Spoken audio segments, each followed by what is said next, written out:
নমস্কার। আজকে আমি আপনাদের সাথে শিমের বীজের একটা রেসিপি শেয়ার করব। প্রথমে শিমের বীজগুলোকে আমি একটা একটা করে চাকুর সাহায্যে ছাড়িয়ে নেব।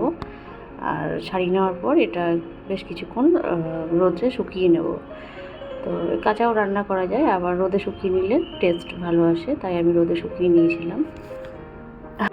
এরপর আমি সামান্য গরম জল দিয়ে সেটা কিছুক্ষণ ভিজিয়ে রাখবো। আর যতক্ষণ এটা ভিজবে ঠিক তার মধ্যে আমি কিছু মশলা তৈরি করে নেব। তো এই রান্নার গ্রেভির জন্য আমি এখানে আদা, কাঁচা লঙ্কা আর টমেটোর একটা পেস্ট বানিয়ে নিলাম। আর এই রান্নায় আমি কিছুটা মাশরুম ব্যবহার করব। তো তার জন্য মাশরুমটাকে ভালোভাবে পরিষ্কার করে মুছে আমি চাকু দিয়ে টুকরো টুকরো করে কেটে নিচ্ছি। কেটে নেওয়ার পর সেটা আমি ভালোভাবে ধুয়ে নেব। এই রান্নাটা মাশরুম ছাড়াও রান্না করা যায়, শুধু চিংড়ি মাছ দিয়েও রান্না করা যায়। তো আজকে আমি চিংড়ি মাছ, মাশরুম দুটোই ব্যবহার করব আজকের এই রান্নাটায়। তো মাশরুমটা আমি ভালোভাবে ধুয়ে নিয়ে রেখে দেবো। তারপর আমি বেশ কিছুটা চিংড়ি মাছ নিয়েছি, সেটাও ভালোভাবে সুন্দরভাবে ধুয়ে পরিষ্কার করে আমি নুন হলুদ মাখিয়ে বেশ কিছুক্ষণ রেখে দেবো। তারপর আমি একটা মশলার পেস্ট তৈরি করব। তো সেটার জন্য সামান্য হলুদ গুঁড়ো, জিরের গুঁড়ো আর সামান্য পরিমাণ মতো ঝাল বুঝে লঙ্কার গুঁড়ো দিয়ে সেটা আমি হালকা গরম জলে ভিজিয়ে রেখে দেবো। এরপর কড়াইয়ে পরিমাণ মতো তেল দেবো। দেওয়ার পর তেলটা গরম হয়ে আসলে চিংড়ি মাছটা হালকা করে ভেজে তুলে নেব।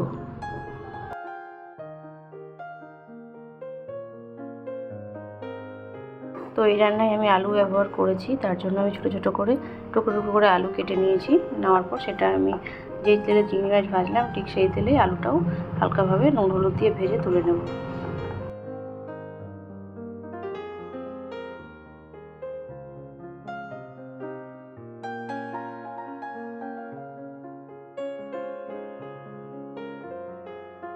এরপর ওই তেলের মধ্যে আমি সামান্য গোটা জিরে, দুটো তিনটে শুকনো লঙ্কা আর একটা তেজপাতা আর কিছুটা গোটা গরম মশলা ফোড়নে দেব।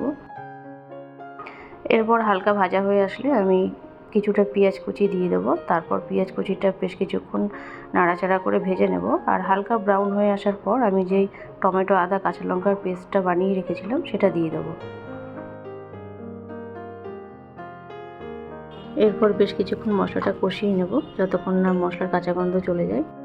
এরপর স্বাদ মতো নুন দেব। নুন দেওয়ার পর আমি যে মশলার পেস্ট আর একটা বানিয়ে রেখেছিলাম, হলুদ, জিরের গুঁড়ো, লঙ্কার গুঁড়ো, সেই পেস্টটা দিয়ে দেবো। এরপর পুরো মশলাটাই ভালোভাবে কষিয়ে নেব লো স্টিমে। কষিয়ে নেওয়ার পর যে আলুগুলো ভেজে তুলে রেখেছিলাম সেই আলুগুলো দিয়ে দেবো।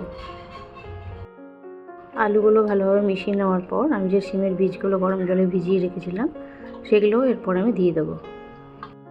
এরপর পুরোটা ভালোভাবে মিশিয়ে নেব। মিশিয়ে নেওয়ার পর যে মাশরুমটা আমি পরিষ্কার করে রেখেছিলাম সেই মাশরুমটাও দিয়ে দেবো।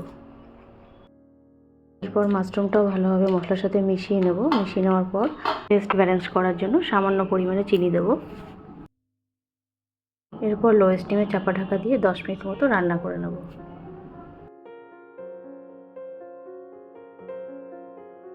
এরপর পুরো রান্নাটা কষে যাওয়ার পর আমি পরিমাণ মতো গরম জল দিয়ে দেবো।